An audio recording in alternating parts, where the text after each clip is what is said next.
جناب میں کراچی کی گفتگو سنی آپ نے, اظہار بے بسی ہے, شکایت ہے, کیا ہے؟ میں تو بعض اوقات عامر صاحب بہت شکریہ آپ کا, آپ کراچی کے موضوعات کو آپ ہی ہیں جو ایڈریس کرتے ہیں. میری خواہش ہے آپ یہ میری تو خواہش ہے کہ سندھ گورنمنٹ میں آپ کو شاید کوئی حصہ مل جائے تو کراچی والوں کی بات جو ہے نا وہ شاید سنی کہیں جائے, ورنہ تو یہاں پر اس قسم کے مذاق آپ دیکھتے ہیں نا جو جواب میئر کراچی نے دیا ہے. فادر آف سٹی اگر کہے کہ یار میں کچھ نہیں کر سکتا تو پھر لوگ کہاں جائیں گے؟ یعنی کہ 50,000 کیسز 2025 میں, ہر مہینے میں تقریباً 4,000 لوگ جو پورا سال نظر نہیں آئے. ہم اپنی بھی کوتاہی کہتے ہیں, لیکن آپ کو یہ بتائیں کہ دیکھیں یار مطلب ان کو لگانے کے لیے انجیکشن نہیں ملتے. مثال کے طور پر اگر کسی کو یہاں کتا کاٹ لے, ابھی میرا سوال یہ کہ کیا کٹوانا ضروری ہے؟ دنیا کے مہذب ملکوں میں کتے اس طرح کاٹتے ہیں, یہ ایک بڑا سوال ہے. گھر سے آپ نکل نہیں سکتے, اس وقت یہ صورتحال ہے, آپ گلی میں سڑک پہ چلنا دو بھر ہے. اچھا آفٹر دی مغرب بالکل ایسی صورتحال ہے. کراچی کا کوئی پارک, کوئی سڑک, کوئی گلی, کوئی چیز محفوظ نہیں ہے. کتے سب کو نظر آتے ہیں, سندھ گورنمنٹ کو نظر نہیں آ رہے. یہ بڑی پریشان کن بات ہے. بلدیہ کراچی کو نظر نہیں آ رہے کتے. اچھا انہیں چونکہ کتے نظر نہیں آ رہے ہیں, چونکہ بلدیہ عظمیٰ کا جو سب سے بڑا افسر ہوتا ہے نا, میونسپل کمشنر, وہ ڈاگ لور ہے. بھائی ڈاگ لور ہونا اچھی بات ہے.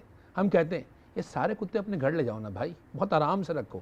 تو جو ریلیکٹنس ہے, یہ جو ایک ریلیکٹنس ہے ان کے خلاف کارروائی نہیں کرنی, کیا وجہ ہے؟ صرف چلیں ایک افسر کی محبت ہو گئی, کتوں سے سمجھ میں آ گیا, اس کے علاوہ بھی کوئی مسائل ہے جو آج کہتے ہیں کہ جی کلفٹن ڈیفینس کے 20-25 لوگ ہیں, وہ اتنے بااثر ہیں کہ انہوں نے اکثریت کو یرغمال بنایا ہوا ہے کراچی کی. دیکھیں یہ نا چھپنے کے لیے بہت صحیح ہے. 5-6 وجوہات ہیں جو ہمیں بتائی جاتی ہیں, جلدی بتاتا ہوں آپ کو. پہلی وجہ یہ ہے جناب, وہ یورپی یونین نے نا GSP++ دیا ہوا ہے. آپ یورپ سے ہو کے آتے ہیں ماشاءاللہ سے. یورپی یونین نے یہ تھوڑی کہا ہے کہ لوگوں کو کٹواتے رہو اور مرواتے رہو, ایسا تو نہیں کہا ہے نا. بالکل ان کے ملک میں تو کوئی ہمارا ایسے کوئی چیز نہیں ہوتی. شیلٹر ہوم میں آپ بنائیں, شیلٹر ہوم ہم بھی کتا بنا کے جمع کرا دیں گے وہاں پہ. سیکنڈ نمبر بات ہے جناب, کورٹ کے پیچھے چھپتے. کبھی کہتے ہیں اسلام آباد ہائی کورٹ کا حکم ہے, کبھی کہتے ہیں سندھ ہائی کورٹ کا حکم ہے. سندھ ہائی کورٹ کے حکم میں بھی جب میئر صاحب جب یہ ایڈمنسٹریٹر تھے پیش ہوئے تو بتایا میں ٹرکش ماڈل لے کے آ رہا ہوں. کورٹ نے کہا تھا بھائی وہ بتاؤ ٹرکش ماڈل کیا ہے, کوئی جواب نہیں دے. معزز جج حضرات کو احساس نہیں کہ ان کو نظر نہیں آتا؟ میں تو کورٹ میں کتے لوٹتے ہوئے دیکھے ہیں, مطلب ہائی کورٹ میں جب کتے نظر آئے تھے تو فوری طور پہ بلایا گیا تھا کہ بھائی یہ کیا ہو رہا ہے. سٹی کورٹ میں بہت, تو وہاں سے پڑھ کے بھیج دیا. اچھا ایک چھوٹا سا ہلکا سا ڈپارٹمنٹ بھی بنایا ہوا ہے, ایک بیچاری خاتون کو وہاں رکھا ہوا ہے, اس کو فون کریں جو کہ جی کتا اٹھوا لیتی ہے اور اٹھوا کے نیوٹر کر کے دوبارہ بھیجوا دیتی ہے. اسی جگہ پہ چھوڑنا ہے. ایک عجب سا اصول ہے وہاں پر. اچھا نیوٹر کرنے کے اپنے مسائل ہیں. اس ملک میں بچوں کو آپ پولیو کے قطرے نہیں پلا پا رہے.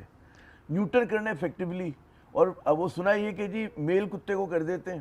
اچھا اس میں بھی ایک بڑی مزیدار سی بات ہے کہ وہ جو نیوٹر کی جو تعریف شروع کی, وہ جی انڈس اسپتال کے ماتھے مار دی کہ جناب آپ یہ کریں. وہاں پہ ایک ڈپارٹمنٹ بنا دیا. انہوں نے کیا کرا کہ جناب انہوں نے میل کتوں کو جو ہے وہ میلز کو وہ نیوٹر کرنا شروع کر دیا. ایک موقع ایسا آیا کہ جب ان کا سیزن آتا ہے تو وہ تو بات آپے سے باہر نکل گئی.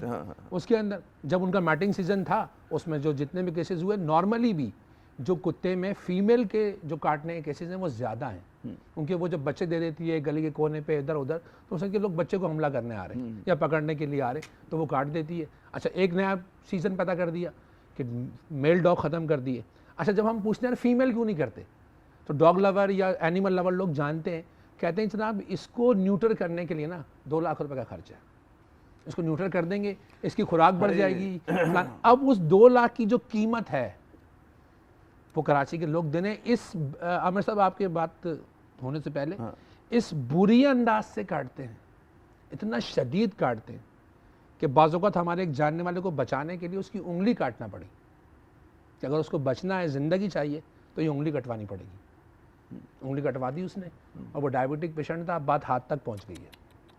نہیں یہ تو واقعی کراچی والوں پہ, کراچی کیا دیہی سندھ میں یہ صورتحال ہے. ہم ادھر اور بھی سنتے ہیں کہ ہمارے یہاں اشرافیہ کا ہر شوق جو ہے وہ عام آدمی کی قیمت پر ہوتا ہے. مطلب ان کو اگر کتوں سے محبت ہے تو آپ نے بالکل صحیح کہا, اپنے گھروں میں پال لیں. تو وجہ کیا ہے؟ مطلب ہے کہ میں نے پھر وہی سوال دہراؤں گا کہ ڈیفینس کلفٹن کے اشرافیہ کے کچھ چند درجن لوگ جو ہیں انہوں نے پورے شہر کو ارغمال کیا ہوا ہے. کیا کورٹس کو نظر نہیں آ رہا ہے؟ اچھا میں تو کہتا ہوں کہ ہمارے جو نا وہ کچھ معزز دوست ہیں جن سے ہماری بڑی اچھی تجارتی ہے, سی پیک بنا رہے ہیں. ایک میں کے الیکٹرک کی رپورٹنگ کرتا تھا اچھا تو ہمیں وہاں بتایا گیا کہ بن قاسم 2 کی تعمیر ہو رہی ہے. اس علاقے میں اس ٹائم بھی جو ہے وہ جو گورنمنٹ تھی اس نے بتایا یار کتے بڑے ختم ہو گئے یہاں پہ. شروع میں ہمیں بڑا ساون تھا تو معلوم پڑا کہ جو لوگ بن قاسم 2 بنا رہے تھے ہمارے چینی بھائی تھے یا کورین بھائی جو تھے وہ بڑے شوقین تھے, انہوں نے وہاں پہ اس کو اینڈ کر دیا. ہم کہتے ہیں بھائی ایکسپورٹ کر دو یار اگر اتنا مسئلہ ہے شہر میں چیزیں بھیج دیں. آپ جب کہتے ہیں جی زندگی بڑی اہم ہے تو آپ کو بکرے پہ رحم نہیں آتا, گائے پہ رحم نہیں آتا, مرغی پہ نہیں آتا, سارا رحم کتوں پر آتا ہے.